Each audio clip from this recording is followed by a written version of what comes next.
Hello and welcome back to Rough Around the Edges, which is what we are at the minute. We are in a hotel room in Chicago. We've got loads of the Gay Man's coaching clients coming out here for our first US get together really. We're going to do some training together, we're going to do some socializing together, there's going to be loads of stuff going on. And one of the big things that we are going to be talking about is confidence. And I wanted to talk about confidence really. It's the number one thing that every single person who comes to Gay Man's coaching comes for. It's something that every single person on the planet says that they want more of. But I think that most people misunderstand what it actually is. People don't realize that they have confidence. Everybody has confidence. I'll tell you what, let me tell you what confidence isn't. People think it's something that you either have or you don't. That it is a personality trait, a vibe, some kind of look, some kind of God-given gift. It's none of those things. Confidence also isn't loud, it's not arrogance, it's not always about winning, it's certainly not always about winning. Confident people lose, they fail, they make mistakes. That is really important. Everybody has confidence. Often people have confidence in the wrong things.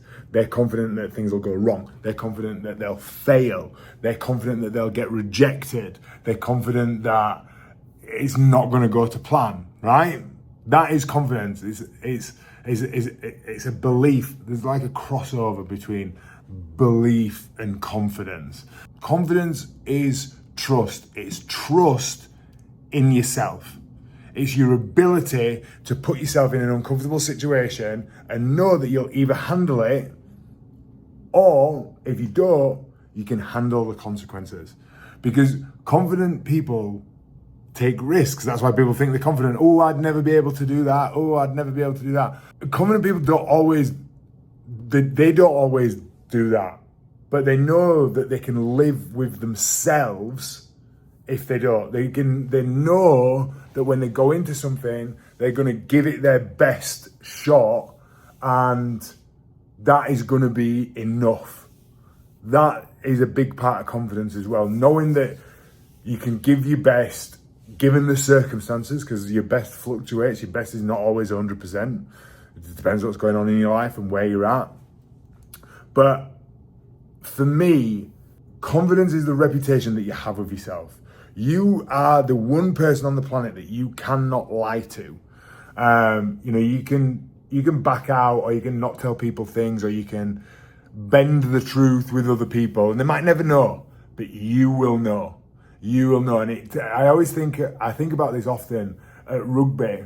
When we were kids at amateur, we used to, sometimes they'd make us go on runs for like a bit of a fitness test. So they'd tell us where we had to go.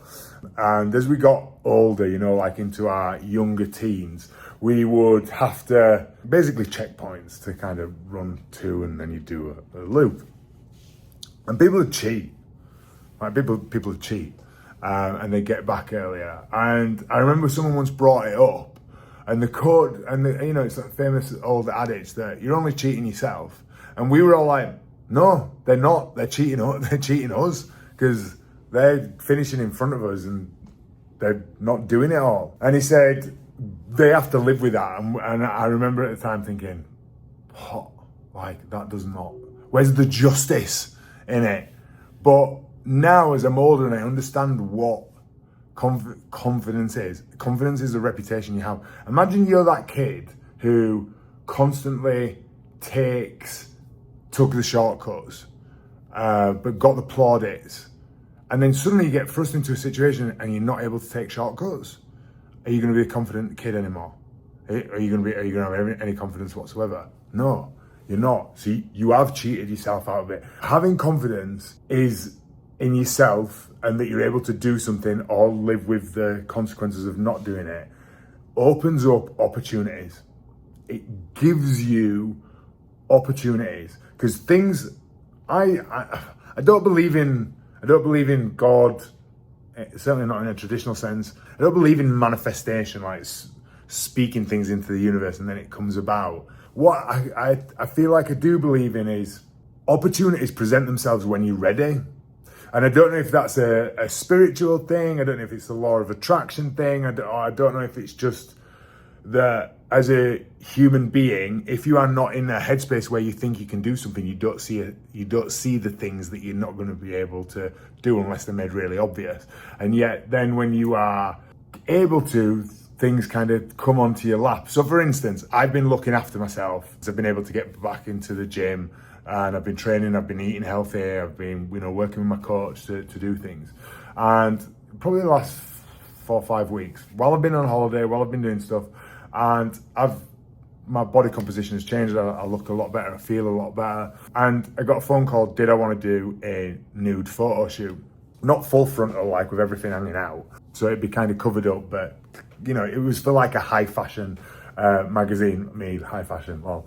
And I was like, yeah, I'll do that. Like, fuck it, why not?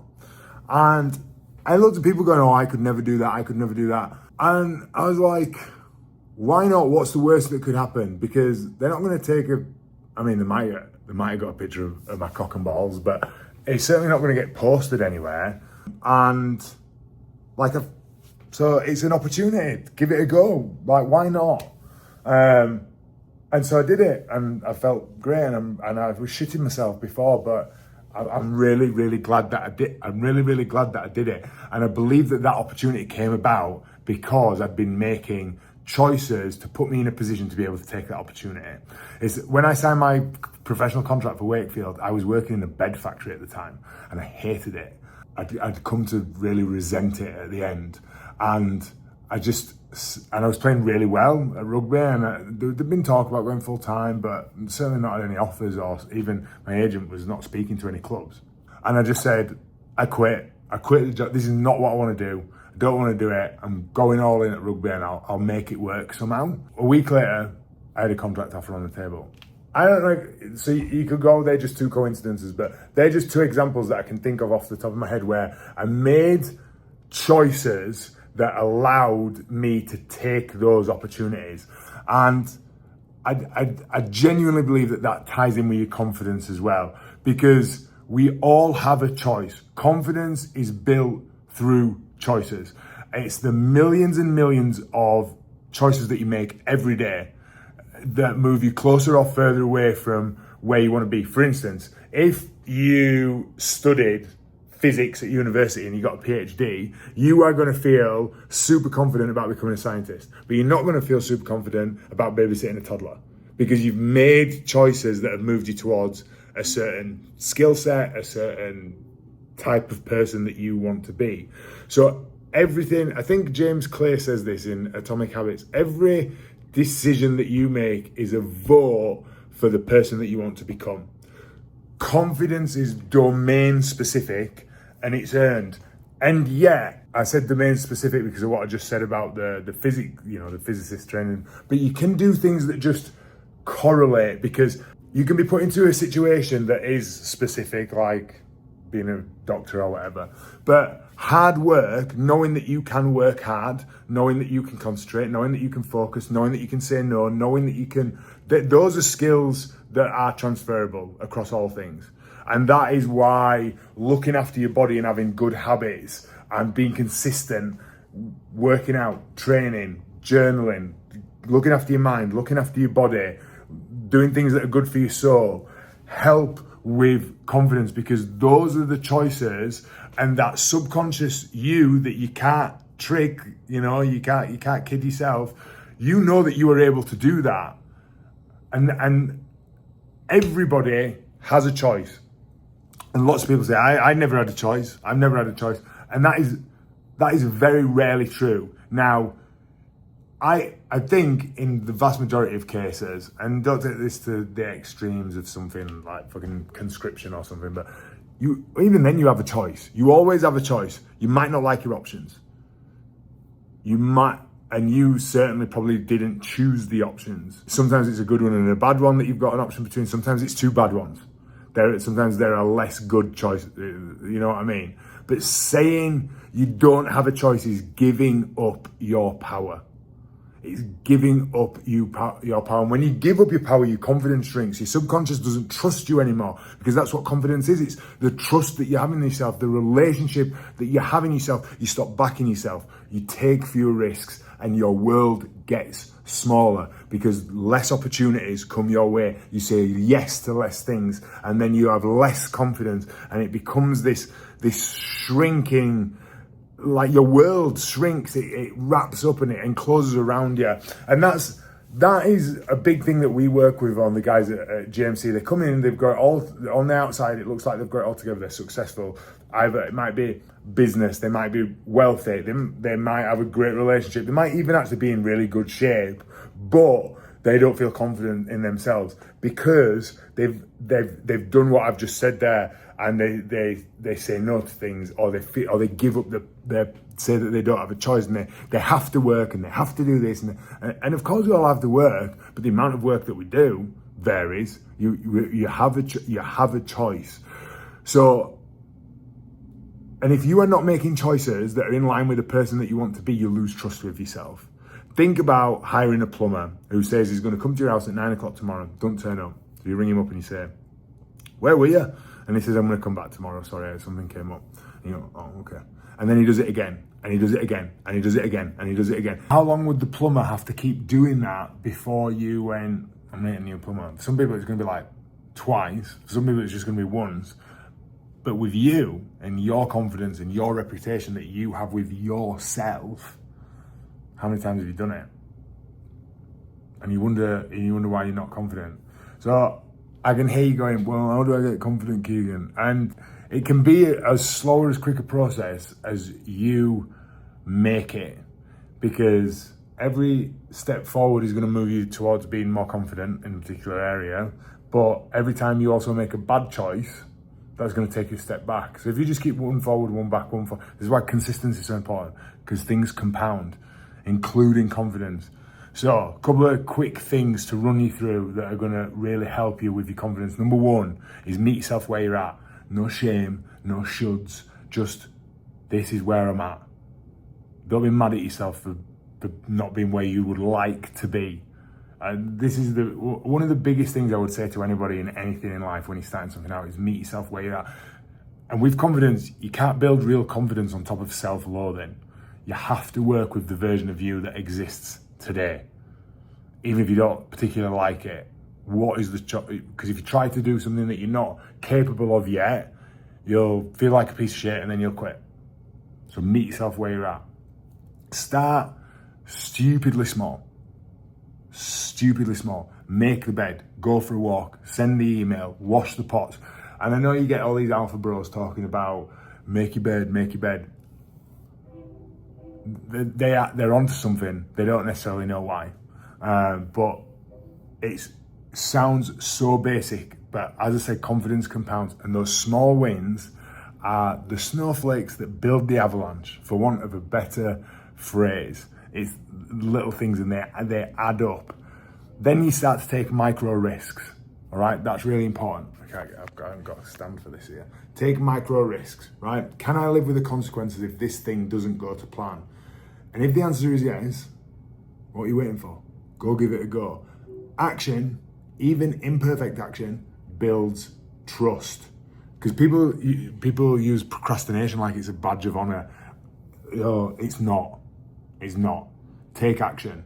Imperfect action beats perfect inaction every day. Someone said that. Roosevelt, maybe? And then reflect. Introspection. This is one where everyone goes, "Oh, well, that's wow, wee, wow." And I used to feel like that as well. And the thing that made me do it was I kept getting stuck. I kept getting so far. And I thought, if I do what I've always done, I will get what I've always got. So I'm going to give the journaling or meditating or whatever a go.